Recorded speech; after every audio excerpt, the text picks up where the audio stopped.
Okay, I think it's recording. All right. Hi, everyone. This is All Han right. from Purdue Actual Club, and we are very excited to have Daniel here. How are you today, Daniel? I'm good. I'm good. I'm good. Thank you. How are you? Pretty good. All right.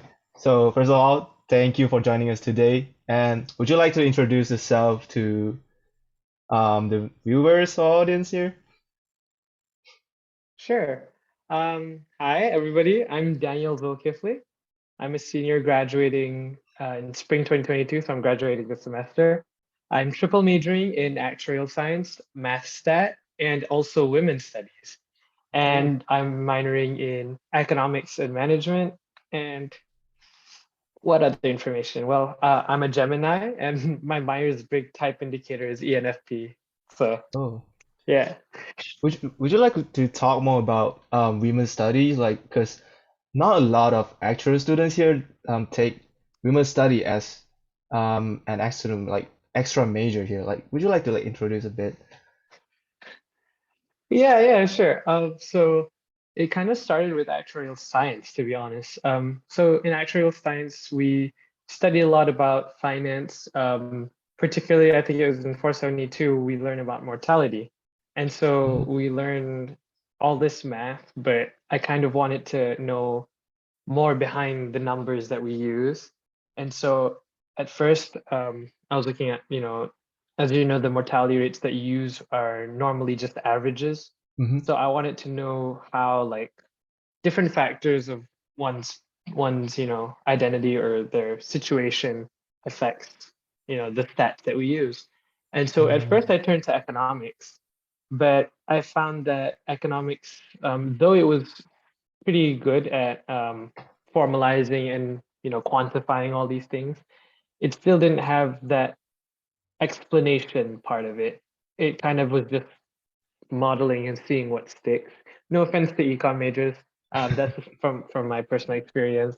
And so it was during one of my econ classes actually, economics of public policy with Jillian Carr, where she kind of showed me that there's a subjective side to a lot of things, and that kind of steered me towards trying to pick something more like social or political, so to speak. Mm. And so at the same time, I was taking Intro to Women's Studies to fulfill my humanities requisite at Purdue.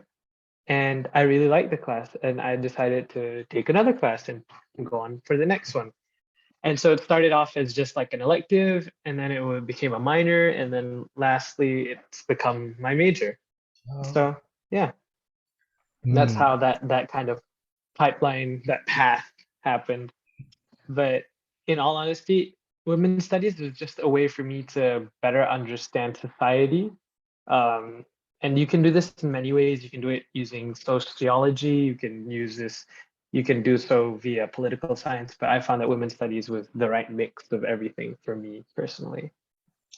I see. Thanks for sharing that. And besides women's studies, like, what are your interests outside like women's studies, actual science? You can share a little bit more, of your interest Hmm. in other fields.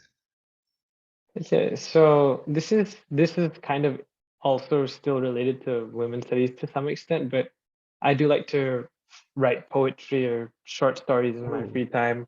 I do that less often now because most of my women's studies classes have me doing a lot of reading and writing, and my econ classes too, last semester. And so now my interests are kind of I mean I like music.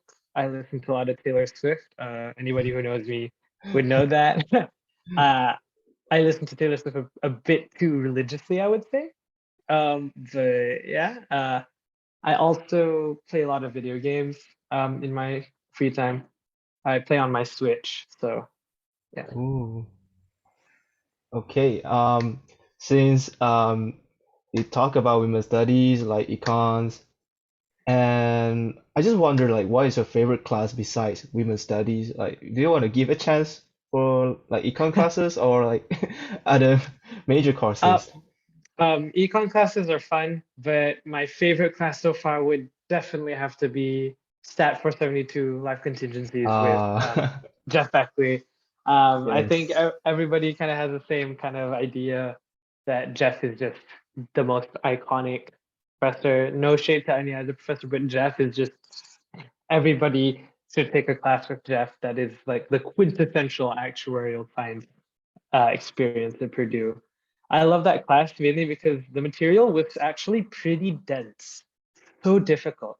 But Jeff managed to like organize the material in a way that was both digestible, understandable, but still didn't like cut off the complexity altogether. He helped you understand the complex bits. That and also that was one of my most memorable classes because I took it with a lot of my. By that time, I had found a lot of good friends in actuarial science, and so we all kind of a lot of us took that class together, and it was just so fun. Also because Jeff kept picking on me because he likes to pick on people, and yeah, I remember. Yeah, Stats 472 is definitely a fun class. It's extremely tough, but it makes you like remember it like for a long time. Okay, so Yeah, that's a really good thing about it too, because like in its difficulty, it's still made really fun. yeah, I learned a lot Excel like from that class. Like I really appreciate that, like how Same, this course same, is structured. Okay, so let's same. let's just skip like academics. Like we can talk about like other stuff. So I know that you were the director for Malaysian Night at Pumsa for studying for your exam P. So it's Yeah. actually really hard to handle like club activities, professional exams, and even academics like at the same time. Like can you share like some of your tips to maintain a good balance like between all of this stuff? How do I maintain a good like work-life balance? Yeah. That's a very good question. Um, for me, I find that if I'm doing work in one spot, I need to get myself to move to another place in order to kind of be more relaxed, if that makes sense. So, Hmm. for example, if my classes end at 5, or like, yeah, if my classes end at 5, I think it was during summer, when I had a summer class. And after that class ended, I immediately went cycling or just around West Oh. Lafayette. And but in the semester when I have a lot of classes, it can be difficult to get that balance. But how I kind of try to get that balance is I go to a coffee shop or a library on campus. Normally I go to either Hicks or Walk or Cranert. Those are the three. I actually rarely go to Walk. It's more of Hicks and Cranert. But for coffee shops, I would normally go to Copper Moon. I Hmm. just go there, bring my laptop, bring my assignments, and I just do my work there. And by do my work, I mean if there's 3 hours of time, I'd spend 2 hours or maybe 1.5 hour doing work, and the other 1.5 hour just chilling because you Mm. know just taking in the vibe. I guess it's because I'm more of an extrovert when it comes to that sense. But yeah, it just helps me to relax. Okay. Thank you for sharing this tips. So we have to go to coffee shop if you want to relax a bit. I mean, if you don't want to spend money, then bring your own coffee. Usually, I'm not sure Oh. if I'm allowed to say that. I mean, it's Uh, not, some places are pretty chill about it. Others might not be. Maybe just buy like one small coffee and then just bring your own hmm. like drink when to like stay there and then like just stay there. That's what I used to do as well. I wanted to motivate myself to do all my homework at one point of the semester. I think for a few semesters now.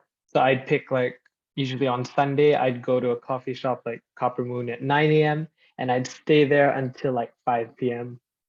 So that I just stay there for a prolonged amount of time. I also do that with like Hicks and Fanner come finals week because they're just open until like late night.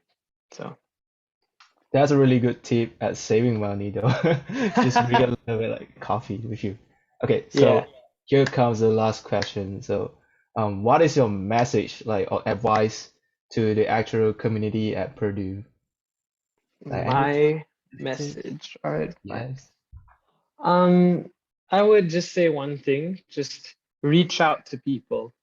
And the reason why I say that is because if you're feeling any doubts or anxiety with, this major or with what you're going through, chances are you are not alone. I've met so many people in the actuarial science community here in Purdue, and some of my closest friends are actuarial science majors, and like most of them um, don't even have the same like not to say career path, I should say, but the same like goals with respect to actuarial science. So a lot of my friends, some of my friends, they went to the exams Yeah.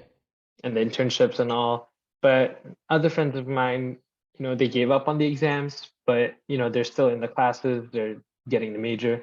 And some of my friends even, dropped out of actuarial science and just went with applied statistics. But there's such a wide range of people that I feel like I'm never alone in any of my like struggles. Like, for example, um, a lot of times when I don't want to name any classes, but when you're struggling with a class and you just need somebody to talk to, try the actuarial community. Like there's probably somebody who's also going through it in that particular class that you're struggling in.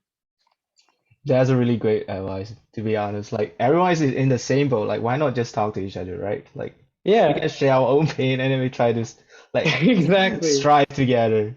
You can learn so much too, because I think most of like my tactical planning in what classes to take in which order Hmm. came from me talking to a scene. She graduated already, but a friend of mine who was an actuarial science major. And I remember I was a freshman, she was a junior, and she was the one that kind of gave me the laydown of like, okay, you can take these classes together, avoid taking these two classes together, so on and so forth. And she was so helpful in that I could properly craft my study plan, which is in turn how I managed to be able to add a whole other major into my like degree because I just got everything so organized and I made sure to know which classes were the prerequisites for what class so I would know when to take what class and in what order. So yeah, Mm. So thank you so much, Daniel, for spending your time with us. And it is really nice talking to you. And I believe all our actual community will take your advice. We remember in heart. All right. you're welcome. And thank you and have a good rest of the day. And I wish you all the best in your future. All right, thank you. You too. Have a good one.